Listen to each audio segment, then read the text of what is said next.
पढ़ने वाले हैं स्पेशल टेंस के बारे में।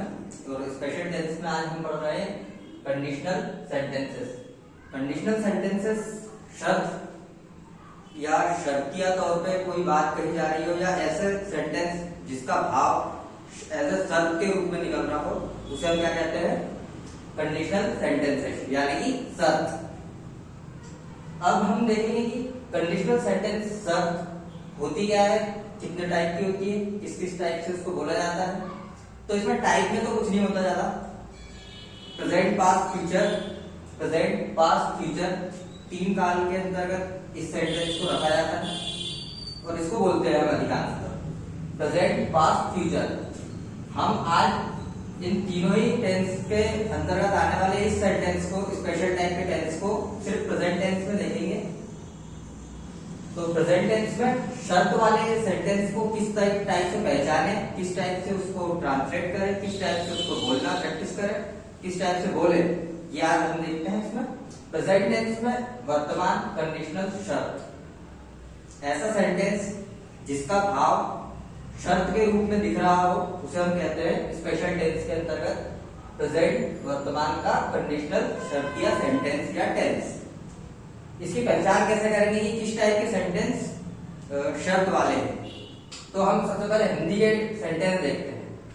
अगर हिंदी के किसी सेंटेंस या वाक्य में यदि से शुरू हो रहा है वाक्य और उसके बाद सेंटेंस 1 आ रहा है, सेंटेंस 2 आ रहा है, कोई एक पैर आ रहा है पूरा का पूरा सेंटेंस का, तो उसमें हम ये चेक करेंगे कि यदि किसी वाक्य के वाक्यांश के अंतर्गत दो वाक्यांश में पहले वाक्यांश में मेन वर्ब में उ और ओ आ रहा है, उसके बाद तो या कॉमा इस टाइप की चीज आ रही है, उसके बाद सेंटेंस 2 आ रहा है, मतलब कोई दूसरा वाक्य आ रहा है या वाक्यांश आ रहा है, और उसके मेन वर्ब में उ या ओ आ रहा हो, उसके मेन वर्ब के लास्ट में क्या आ रहा हो, उ या ओ, तो हम ये मानेंगे कि ये सेंटेंस जो है वो कंडीशनल टाइप का सेंटेंस है।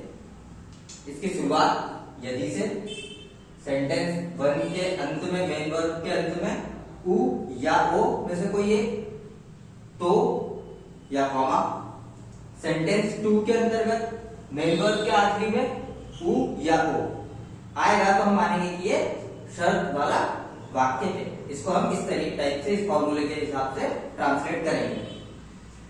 अब ट्रांसलेट करने के लिए हम इंग्लिश में किस टाइप के शब्द इस्तेमाल करते हैं? इन इंग्लिश हम देखते हैं यदि के लिए हम क्या शब्द इस्तेमाल करते हैं?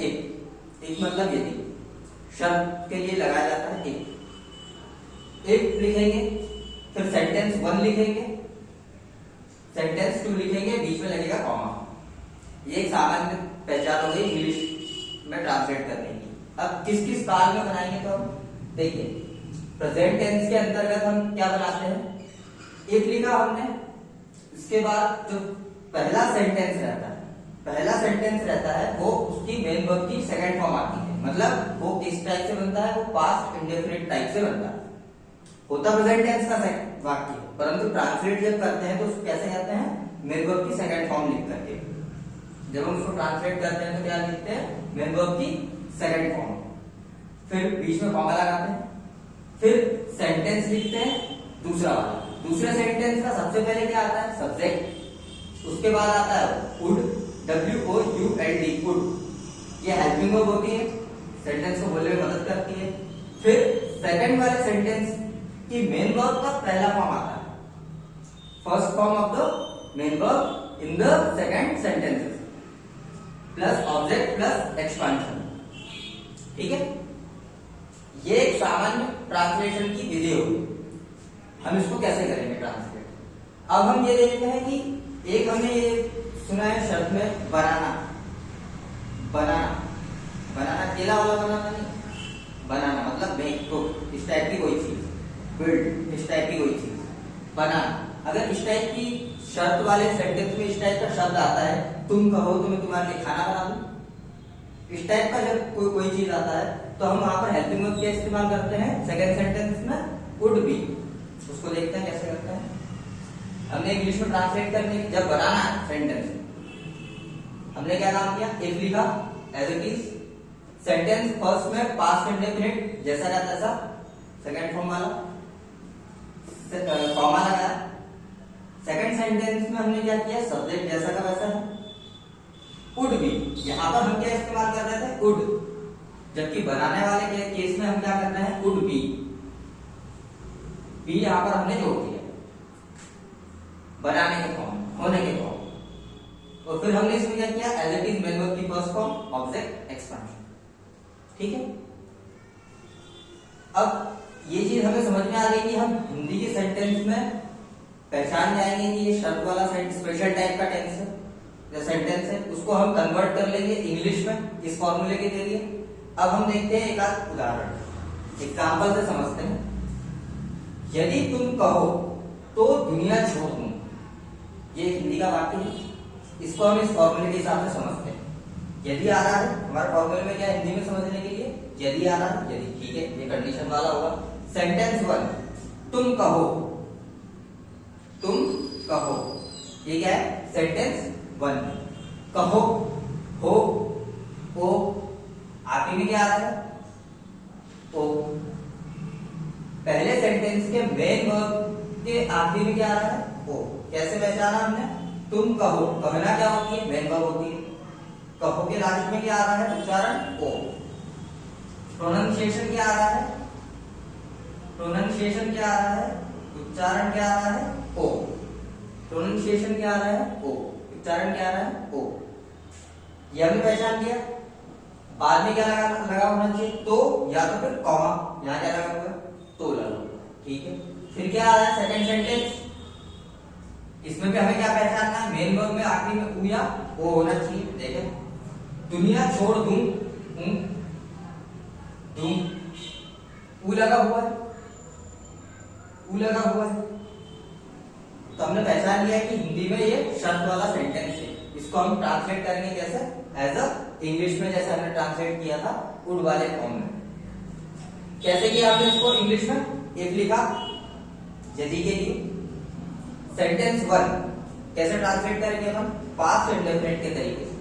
पूरा का पूरा सेंटेंस 1 कैसे ट्रांसलेट करेंगे अपन, पास्ट इंडेफिनिट के तरीके से।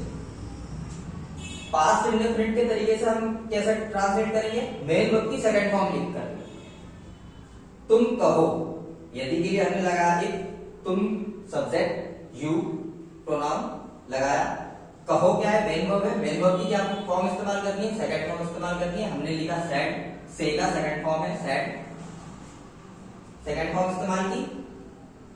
इफ यू सेड, अब क्या करना है हमें, तो की जगह पर हमको क्या लगाना है, यहां पर तो की जगह पर हमको क्या लगाना है, यहां पर कॉमा हमने लगाया। हमने क्या ट्रांसलेट किया था इंग्लिश में, तो आए या कॉमा आए, इन दोनों की जगह पर क्या इस्तेमाल करना है, हमें कॉमा इस्तेमाल करना है ना। हमने क्या इस्तेमाल किया, कॉमा इस्तेमाल किया लिखते समय।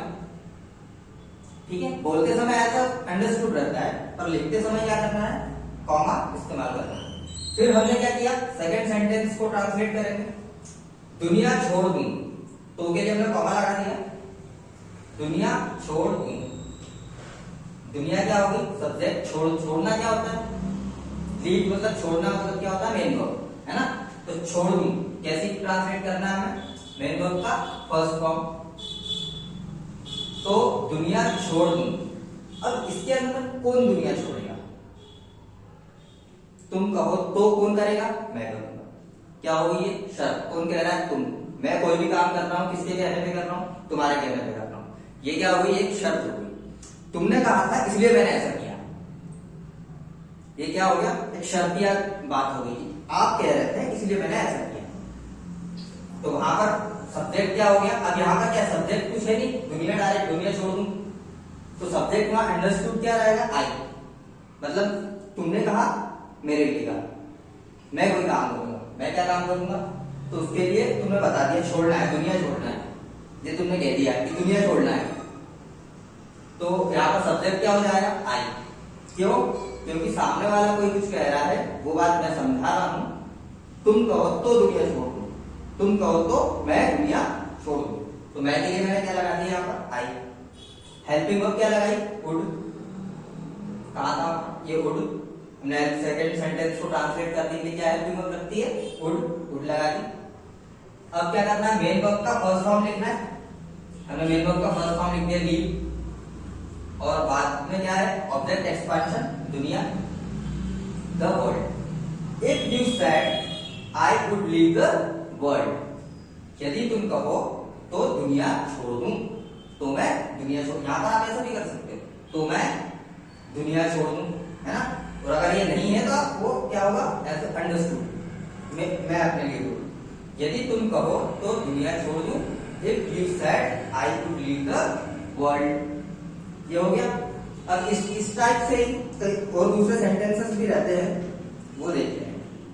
अब जैसे कि देखो, तुम्हारे कहने पर मैं पढ़ना छोड़ दूं, इन चीजों को आप लोग ट्रांसलेट कीजिएगा। तुम्हारे कहने पर मैं दुनिया छोड़ दूं, इसमें तो नहीं आया, पर आया।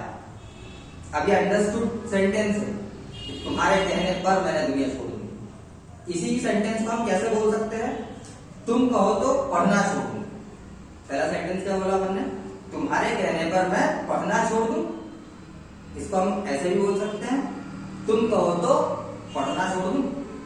अब ये चीज क्या है, जब आपको गुस्सा आता है, गुस्से में आप बोल रहे हो, तू बोलेगा तो मैं पढ़ना छोड़ दूंगा क्या, इस टाइप की चीज, तू बोलेगा तो मैं पढ़ना छोड़ दूं, तू बोले तो मैं लिखना छोड़ दूं, इस टाइप की जब आप चीजों को बोलोगे इंग्लिश में, तो आप फीलिंग्स जब उसके साथ इंक्लूड होती है, तो कई सेंटेंस होते तो सीधे सीधे से, परंतु उसको हम तोड़ मरोड़ के कैसे डायरेक्ट बोल देते हैं, तू बोलेगा तो मैं ऐसा करूंगा, इस टाइप का।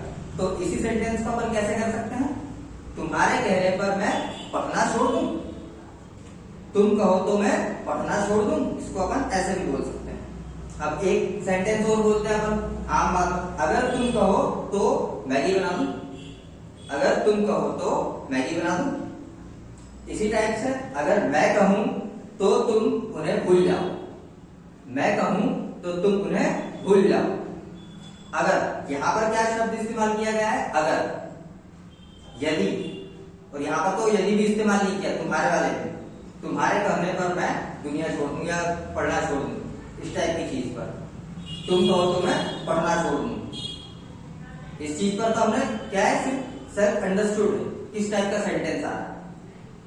साधारण तरीके से हम कैसे पहचानेंगे, यदि सेंटेंस में यदि आ रहा हो, यदि सेंटेंस की शुरुआत कहां से हो रही हो, यदि से, अगर से, है ना, हिंदी में। और इंग्लिश में एक, यदि इंग्लिश में एक से शुरू होता है सेंटेंस तो कंडीशनल वाला मान लेंगे, बाकी की चीजें देखने के बाद। और यदि और अगर से शुरू हो रहा है तो मान लेंगे ये साधारण पहचान है, साधारण पहचान है। कुछ चीजों के फिर हमें भाव देखने पड़ते हैं। तुम्हारे कहने पर मैं पढ़ना छोड़ दूं, इसको हम कैसे बोल सकते हैं, तुम कहो तो पढ़ना छोड़ दूं। इसको एक और तरीके से कह सकते हैं, यदि तुम कहो तो पढ़ना छोड़ दूं। इस टाइप की चीजें अपन देखते हैं, तो इस चीज के ऊपर आप लोग प्रैक्टिस कीजिएगा। ठीक है, धन्यवाद।